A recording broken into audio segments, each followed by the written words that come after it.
사도행전 28장 16절부터 22절까지 함께 읽겠습니다.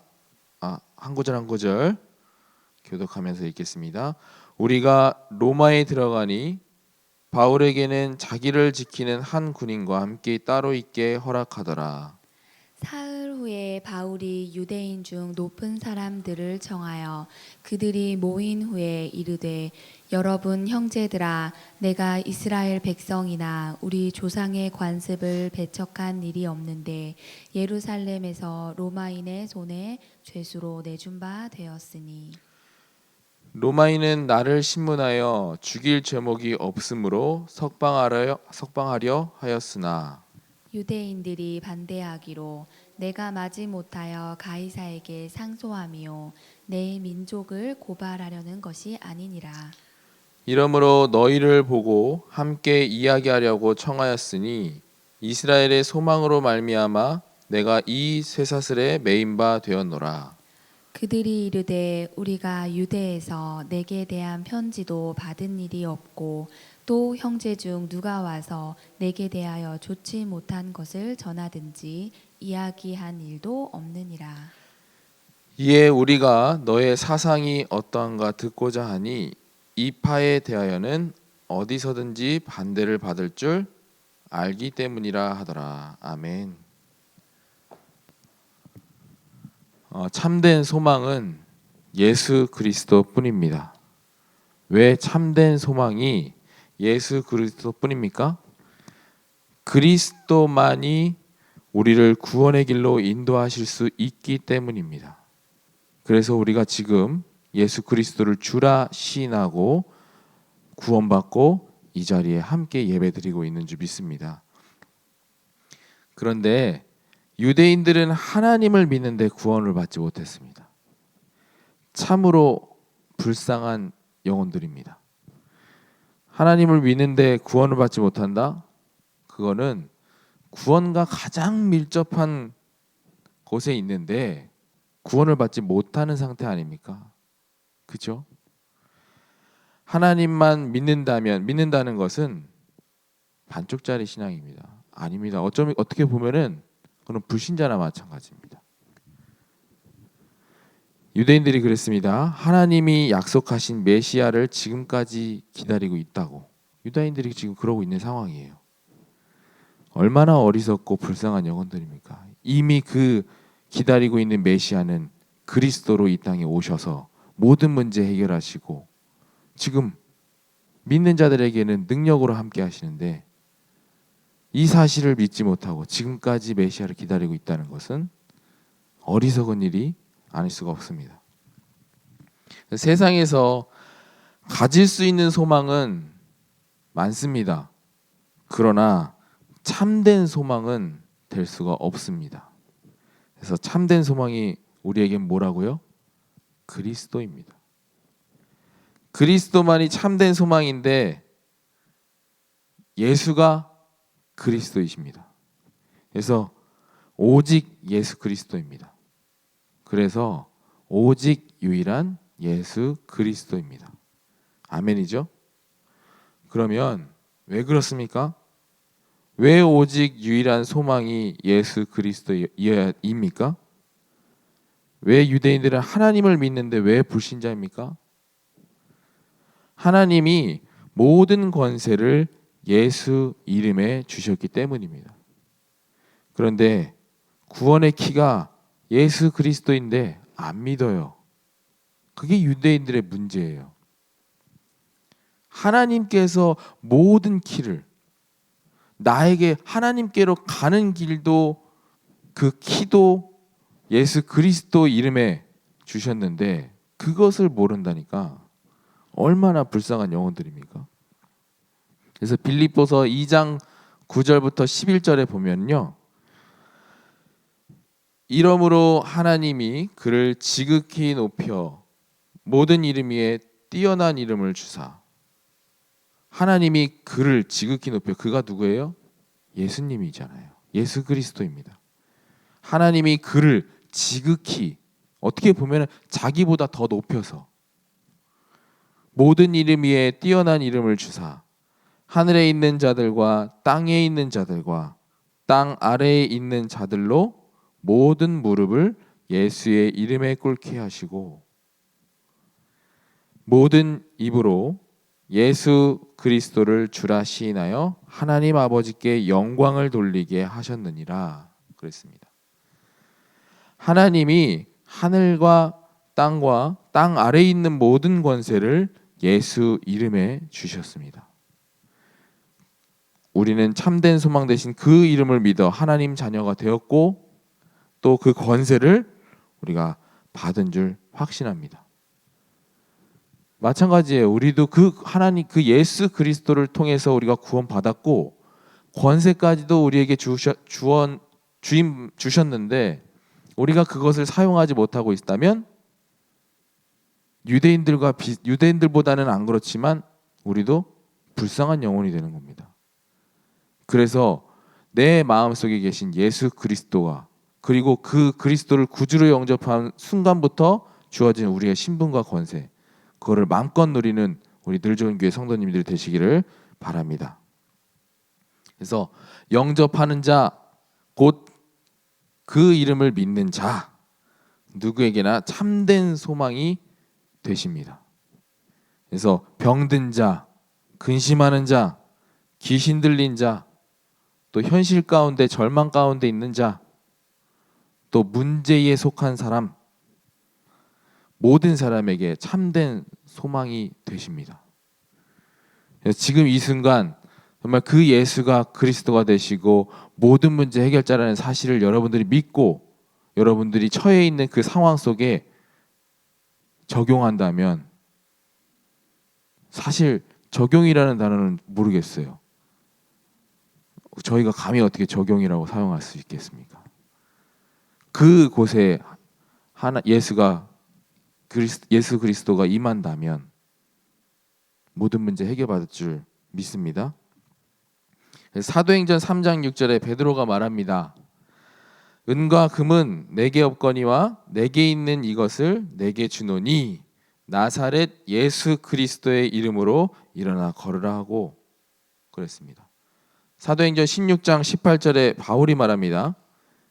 예수 그리스도의 이름으로 내가 내게 명하노니 그에게서 나오라. 귀신 들린 여종에게 지금 명령하는 거예요. 베드로와 바울은 그 가진 신분과 권세를 사용한 것입니다. 그랬더니 어떻게 됐습니까? 평생 서지도 못하고 걷지도 못했던 안진뱅이가 일어나고 또 여종 안에 있던 귀신이 떠나가는 역사가 일어났습니다. 이 성경의 이 말씀이 베드로에게만 있었던 내용이 아니라 바울에게만 있었던 내용도 아닙니다.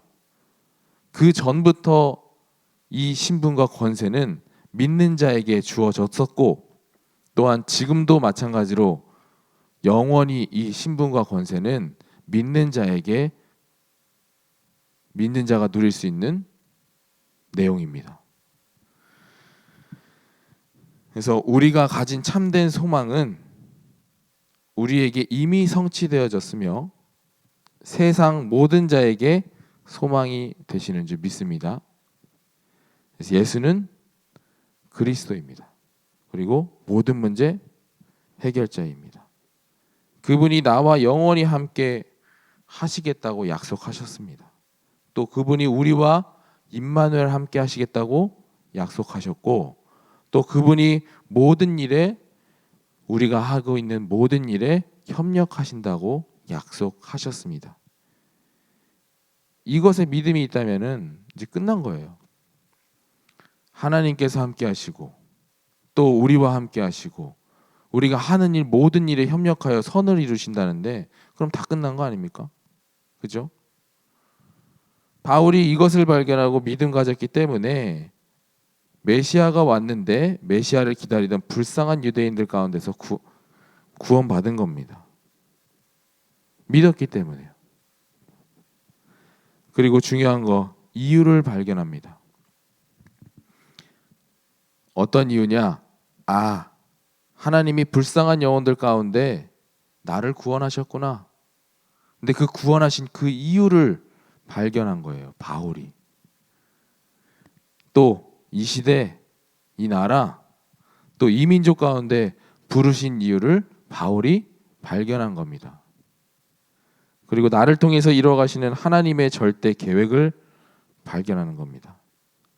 발견한 겁니다. 바울이. 이게 뭡니까? 천명소명 사명 아닙니까? 그죠? 우리에게도 마찬가지로 구원을 받았다면 이유를 발견하셔야 합니다. 왜 하나님께서 나를 불신자 가운데서 절망 가운데 있을 수밖에 없었던 나를 왜 구원하셨는지, 또 왜 하필이면 많고 많은 나라 중에 대한민국에 태어나게 하셨는지, 왜 이 시대에 태어났을까요? 먼 미래에 하나님께서 부르셔도 괜찮은데 왜 하필 이 시대에 나를 부르셨을까요? 하나님께서 실수로 여러분들을 이 자리에 부르셨을까요? 아닙니다. 하나님의 절대 계획은 1.1획도 실수하신 것이 없으십니다. 지금까지도요. 우리가 계속해서 말씀을 통해서 확인하고 있잖아요. 하나님의 그 절대 계획, 정말 완벽한 계획, 그대로 이루어가시는 것을 우리가 계속해서 말씀을 통해서 확인받고 있지 않습니까? 그래서 우리가 왜 지금 이 시대에 살아가고 있는지, 왜 늘 좋은 교회에, 왜 중직자로, 왜 렘넌트로, 우리가 그 이유를 강단 말씀을 가지고 찾는 기도를 해보시기를 바랍니다. 하나님께서는 반드시 기도하는 자에게 응답하실 줄 확신합니다. 그래서 구원받은 하나님 자녀에게 공통적으로 원하시는 것이 있어요. 우리가 너무나 익히 들었던 단어 세계복음화. 좀 더 구체적으로 말씀드리면 교회를 살리는 일인데 교회를 살릴 수 있는 방법은 전도와 선교입니다. 지금 어떻게 보면 목사님과 선교팀이 이제 늘 좋은 교회를 살리기 위해서 네팔 선교에 가신 거나 마찬가지입니다.